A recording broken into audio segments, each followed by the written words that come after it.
Assalamualaikum warahmatullahi wabarakatuh. Kami dari kelompok 6 yang beranggotakan 3 orang, yaitu yang pertama Siti Nur Amalia, yang kedua yaitu Siti Nur Mujahidah Rashid, dan yang ketiga yaitu Nur Hairunisa. Nah, kali ini kami akan mempresentasikan makalah mengenai pengembangan potensi karakter peserta didik. Nah, materi pertama yang akan kami jelaskan yaitu mengenai pengertian potensi. Terdapat pengertian potensi dari beberapa pendapat.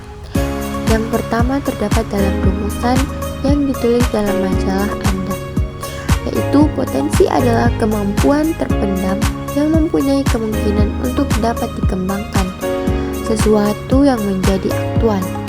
Kemudian yang kedua yaitu dari M. Ngalim Purwanto yang mengatakan bahwa potensi adalah seluruh kemungkinan-kemungkinan atau kesanggupan-kesanggupan yang terdapat dalam suatu individu dan selama masa perkembangannya benar-benar dapat diwujudkan.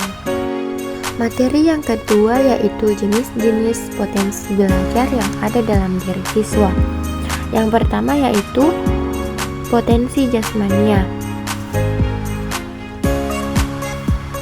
Potensi jasmania yakni jasmani yang sehat dengan panca indera yang normal, yang secara psikologi bekerja sama dengan sistem syaraf dan kejiwaan. Potensi jasmania ini memerlukan gizi dan berbagai vitamin, termasuk udara yang bersih dan lingkungan yang sehat sebagai prakondisi hidupnya. Jika kebutuhan ini sebagian tidak tercukupi, maka tubuh orang yang bersangkutan akan lemah, bahkan dapat sakit. Kemudian yang kedua yaitu potensi rohania. Potensi rohania meliputi segi pikir, rasa, cipta, karya maupun budi nurani. Potensi rohania ini menumbuhkan kesadaran cinta kasih, kesadaran dan keagamaan, dan nilai-nilai budaya supaya kepribadian kita sehat dan sejahtera. Di samping itu juga, rohani kita harus tenang, sabar, optimis, percaya orang lain, bahkan mencintai sesama manusia, tidak iri hati, tidak menyimpan rasa benci atau dendam dan sebagainya. Kemudian materi yang selanjutnya yaitu faktor-faktor yang mempengaruhi potensi siswa. Yang pertama, faktor dari dalam atau keturunan. Keturunan seorang anak dalam keluarganya akan mempengaruhi potensi yang dimiliki oleh anak tersebut. Misalnya, seorang anak yang memiliki keturunan bermain musik, maka tidak hayal jika anak tersebut berpotensi pula dalam bidang musik. Contoh keturunan lain yaitu keturunan ilmu pasti, keturunan bertubuh tinggi, keturunan olahragawan, dan lain sebagainya. Kemudian yang kedua yaitu faktor dari luar atau lingkungan.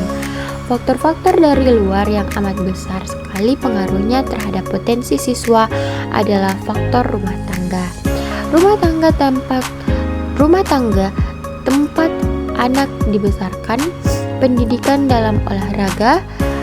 Pertama sekali anak mendapat pengalaman dan pengetahuan dari rumah tangga. Oleh karena itu, orang tua tersebut sebagai pendidik yang utama karena mereka lebih dekat dengan anak, terutama ibu yang mengasuhnya dari dalam kandungan sampai tubuh dewasa. Dengan demikian, ibu memiliki kesempatan yang sangat besar untuk memberi pendidikan dan pengajaran pada anak dalam bentuk yang pertama, sikap dan petunjuk. Seperti kata pepatah, bagaimana cetak begitu bentuknya, yang artinya adalah bagaimana anak itu dididik, maka seperti itulah anak akan tumbuh dan berkembang. Materi selanjutnya yaitu mengembangkan potensi peserta didik. Mengembangkan potensi peserta didik berarti membantu setiap siswa untuk mengenali, menggali, dan mengoptimalkan kemampuan, bakat, minat, serta kepribadiannya agar mereka tumbuh menjadi pribadi yang mandiri, kreatif, dan berdaya saing. Materi selanjutnya yaitu pendidikan karakter dimulai dalam keluarga. Cara orang tua mendidik anak akan sangat berpengaruh dalam perkembangan anak, baik secara emosional, intelektual, maupun spiritual. Orang tua sangat dekat dan hangat dengan anak. Mereka dengan penuh kasih sayang dalam mendidik anak-anaknya sehingga terjalin komunikasi yang sangat baik antara orang tua dan anak. Tuhan menyatakan bahwa cinta yang tulus lebih efektif untuk mengasuh, mengarahkan, mendidik, dan mendorong anak untuk lebih bertanggung jawab. Nah, materi selanjutnya yaitu orang tua mendidik karakter pada anak. Agar dapat mencapai tujuannya, semua pihak yang berperan dalam pendidikan moral seharusnya mengetahui bahwa tiap-tiap orang tua melewati tahapan perkembangan moral dengan urutan yang sama, meskipun irama perkembangannya berbeda dan semua belum sampai mencapai tahap-tahap perkembangan moral yang tinggi. Kemudian materi yang selanjutnya yaitu hasil pendidikan karakter dalam keluarga. Bila digambarkan, anak-anak yang baik adalah anak-anak yang terutama telah belajar menganggap serius gagasan dan hasrat untuk menjadi baik, hidup sesuai dengan hukum emas, hormat pada orang lain, memiliki keterlibatan pikiran, hati, dan jiwa pada keluarga, tetangga, dan bangsanya. Nah, materi selanjutnya yaitu pendidikan karakter di sekolah. Pelaksanaan pendidikan karakter di sekolah yang dikemukakan oleh para ahli pendidikan karakter dikemukakan berbagai cara atau metode bahwa yang pertama menggunakan metode pembinaan.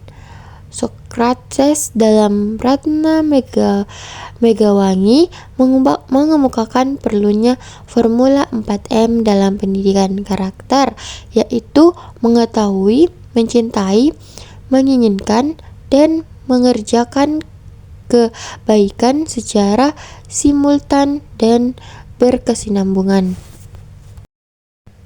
Nah, itulah tadi beberapa poin dari materi kami yang sudah kami jelaskan. Selanjutnya yaitu kesimpulan.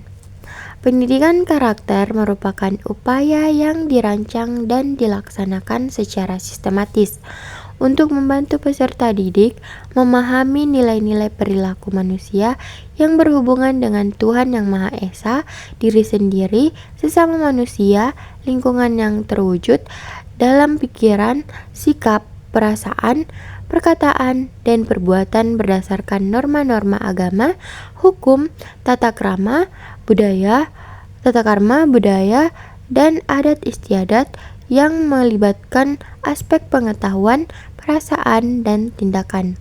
Dengan masing-masing peran yang dilakukan dengan baik oleh keluarga, sekolah, maupun masyarakat, dalam pendidikan yang saling memperkuat dan saling melengkapi antara ketiga pusat itu, akan memberi peluang besar mewujudkan sumber daya manusia yang terdidik dan termutu.